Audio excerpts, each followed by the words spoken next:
Hello, welcome back to It's New. It's just Morty and myself. Greg, I guess, has overslept. I don't know why. I mean, it's only like 4 o'clock in the morning there, but whatever. And we have Morty, who's across 6,000 miles away from everybody else. How far were you from California?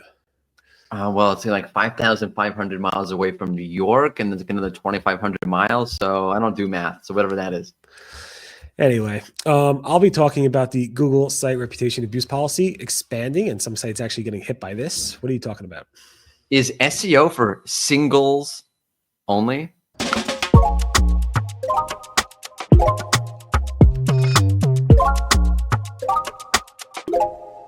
All right. So Google has updated the site reputation abuse policy to broaden it to include even sites that have first-party involvement in the content or content oversight, or whatever you want to call it. Previously, that policy excluded those types of things. As if you have first-party involvement or you have oversight over the content, then it's not considered site reputation abuse. And then Google updated their policies. And now site reputation abuse is the practice of publishing third-party pages on the site in an attempt to abuse search rankings by taking advantage of the host site's ranking signals. And that's it, period.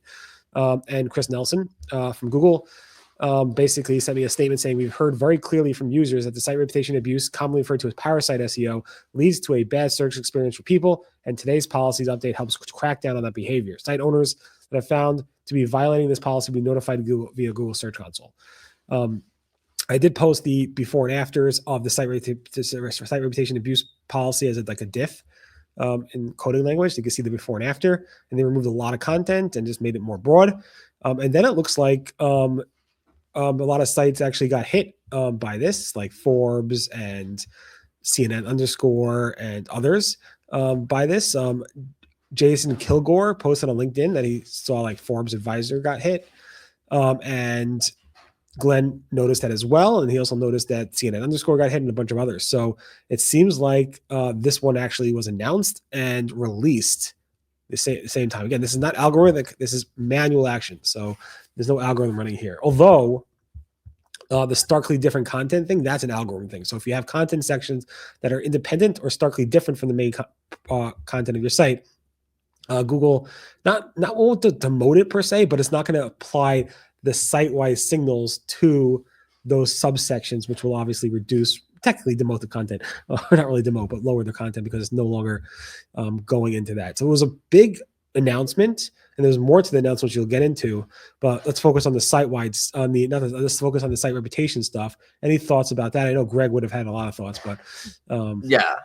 I mean, I'm glad, like, what's the difference if it's a white labeled or like you're overseeing the spam? Like, it's like, okay, like I'm letting myself get robbed. I'm doing the robbery myself. Or I'm letting other people rob other people, whatever it is. Like, it's bad analogy. It doesn't make a difference. So I think it makes sense. I think like the kicker to me is the algorithmic thing about staying in your lane, because that's where I see a lot of sites like kind of getting away with murder. Again, like the Rolling Stone talking about best fridges is kind of like my go-to example of this. I don't know. And by the way, it's tricky. Like the Wix SEO hub, like Wix is not an SEO company. We have an entire SEO and marketing, section of the website. It's like, is that out of our lane? Websites and SEO going hand in hand. I don't know. So any website can talk about SEO. Rolling Stone, best SEOs of 2024 and 5 and 6.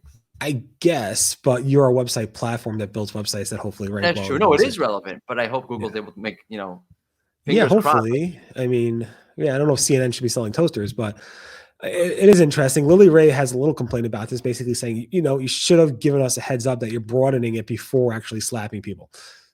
That's always the thing with Google. Like their comms is so confusing. It's so inconsistent. It's so not transparent. They have the worst comm strategy every time. What's interesting, because in March, when they announced it, we're saying we're giving you like, 3 months, whatever month. I think it was a few months to prepare for this. And then they launched it. And if you didn't do anything, you got hit. There was a few months to prepare. Here, it's like we're just broadening it, and it looks like you're just getting hit. Although maybe not. I don't know. But it is interesting. On that, they mentioned site-wide a bunch of times, and they did some updates there. So, Morty, what do you got on that? Yeah, so speaking of, confusing communications, there's been this whole like hoopla of like, whether or not Google has site-wide signals or not, which is kind of bonkers because I remember John Mueller sitting down with Will Critchlow in like, I don't know, 2005, 6, talking about like site-wide, like quality, like signals. But for some reason, there was a whole thing at the Creator Summit where I think it was Pandu Nayak. I always get his name wrong. Am I pronouncing that right, Barry? Yeah, better than I could pronounce it. So you Okay. did a good job. Okay. Said, yeah, it's pages only, singles only, single pages only, no couples here.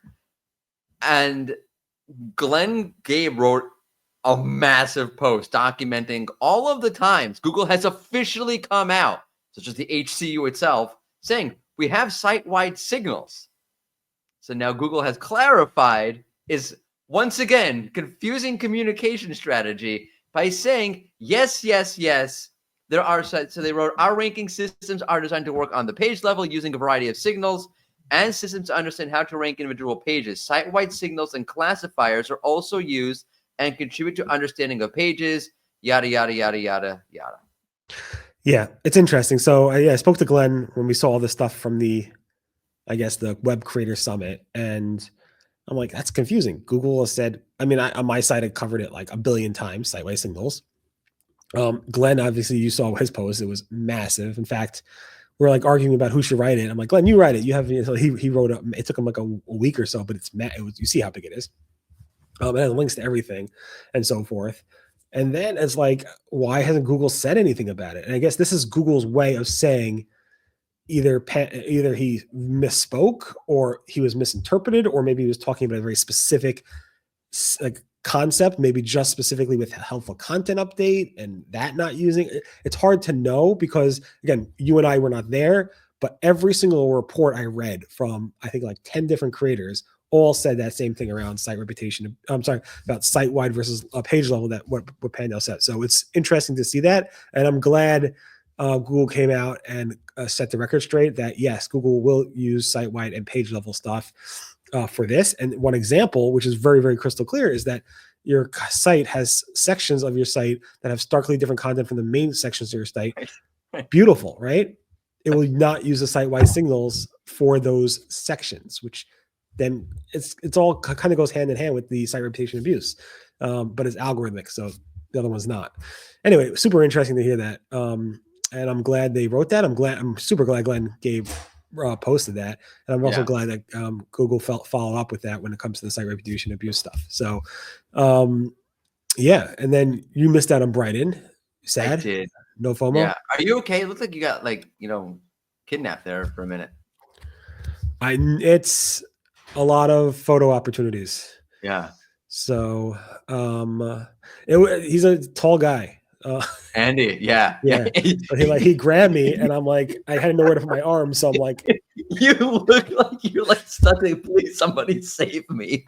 No, it was good. I saw a lot of people we haven't seen in a long time. I mean, so many. And the best part about it, you weren't there, so I had nothing to lose. So no, I guess so. Yeah, George was there though, so like George you still haven't seen him. Crystal was there. A lot of people. I got this hat from Greg. I got this hat from Fabrice Cannell from Microsoft. Oh wow! Look at all these hats. You love hats. Shirt to commemorate the year ago when Danny Sullivan said "buckle up." Wow, who did that? That's good. Andy Simpson sent it to me. And nice. I got the official Marketing O'Clock hat. I got nothing. I should have flown halfway around the world. Now you got FOMO. So I was walking around like this a lot. With lots. Really? Yeah. Yeah. It was a lot. It was a lot for my head, so I took it off eventually. You take up a new rapping career. Yeah. Any event, you missed out on lots of hats. So hopefully we'll be back tomorrow. I'm not sure when Greg's going to be back and Crystal, but it was great to see everybody, and lots of photos on the various social networks if you want to check it out. Speak to you guys later. Bye-bye. Bye.